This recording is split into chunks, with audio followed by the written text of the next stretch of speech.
Imaginez une nuit chaude et humide en Asie du Sud-Est. Vous êtes dans une chambre d'hôtel à Bangkok, ou dans une maison à Bali, ou sur la terrasse d'un lodge au Vietnam. Les ventilateurs tournent. Les insectes chantent au dehors. Et soudain, depuis un coin du plafond, dans l'obscurité, une voix éclate. Forte, nette, répétée, absolument impossible à ignorer. Touquet, Touquet, Touquet. Un son qui ressemble à une exclamation, presque à un prénom prononcé avec autorité. Ce n'est pas un oiseau. Ce n'est pas une grenouille. C'est un lézard. Et il vient de vous annoncer que cette pièce est aussi la sienne. Bienvenue sur Safari des Sons. Le gecko Touquet, Gecko Gecko, est le plus grand gecko d'Asie et l'un des plus grands du monde. Un adulte peut mesurer 30 à 40 cm du museau à la queue et peser jusqu'à 300 grammes. Son corps est trapu, sa peau tachetée d'orange et de bleu sur fond gris, et ses yeux sont dotés de pupilles verticales adaptées à la vision nocturne. Mais ce qui le distingue absolument de tous les autres geckos, et de la quasi-totalité des reptiles, c'est sa voix. Car le gecko Touquet est, sans conteste, le reptile le plus vocal du monde. Et il le sait. Le cri le plus connu du Touquet est celui qui lui a donné son nom.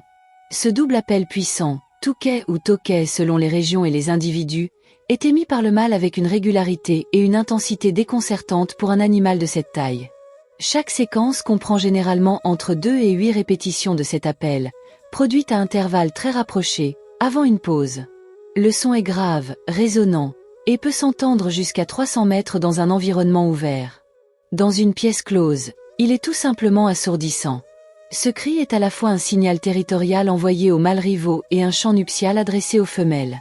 Une déclaration de présence qui ne souffre aucune ambiguïté. En plus de ce cri signature, le gecko Touquet dispose d'un répertoire complet adapté aux différentes situations de sa vie nocturne. Lorsqu'il est surpris, dérangé ou manipulé, il émet un aboiement bref et sec, un son court et puissant qui précède souvent une morsure, car le Touquet est un animal à la fois territorial et mordeur, capable de maintenir sa mâchoire serrée avec une force remarquable. Ce son d'avertissement est bref mais sans équivoque. Il signifie très clairement qu'il est temps de reculer. Lorsqu'il est placé en situation de menace prolongée, il produit un sifflement prolongé accompagné d'une posture d'intimidation, corps aplatis, gueule grande ouverte, couleur ravivée. Ce comportement sonore et visuel combiné est l'un des avertissements les plus efficaces du monde des reptiles. Peu de prédateurs persistent face à un Touquet qui siffle et qui montre ses dents. Les cliquetis sont un autre son caractéristique du gecko Touquet, moins spectaculaire que le Touquet mais tout aussi significatif. Ce claquement rapide, produit par la langue ou les mâchoires lors des déplacements ou des moments d'exploration, sert à la communication sociale à courte portée. Deux Touquets qui partagent un territoire, ce qui arrive parfois avec une femelle et un mâle établis ensemble, échangent régulièrement ces cliquetis discrets comme une forme de conversation de fond, un maintien du contact sonore dans l'obscurité du plafond ou de la végétation. Ce qui rend le gecko Touquet si fascinant dans l'univers sonore de Safari des Sons, c'est qu'il brise deux idées reçues simultanément. La première, que les reptiles sont silencieux. La deuxième, que les petits animaux ne font pas de grands sons. Le Touquet invalide les deux d'une seule vocalise. Il est aussi l'un des rares animaux dont le son a littéralement généré son propre nom, une onomatopée devenue identité, une façon d'exister dans toutes les langues du monde par le seul pouvoir de sa voix. Dans de nombreuses cultures d'Asie du Sud-Est, le gecko Touquet est considéré comme un animal porte-bonheur. On dit que le nombre de répétitions de son appel dans la nuit prédit la chance ou la fortune de celui qui l'écoute. Certains habitants comptent soigneusement les Touquets avant de s'endormir. D'autres le laissent circuler librement dans leur maison, sachant qu'il régule naturellement les populations d'insectes et de petits rongeurs. Loin d'être chassé, il est accueilli.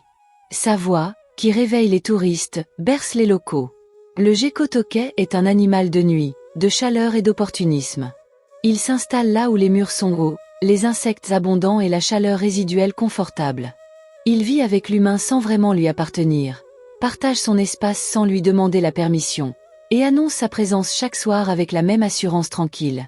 Dans la hiérarchie du silence nocturne de la jungle ou de la chambre d'hôtel, le Touquet ne négocie pas sa place. Il la proclame.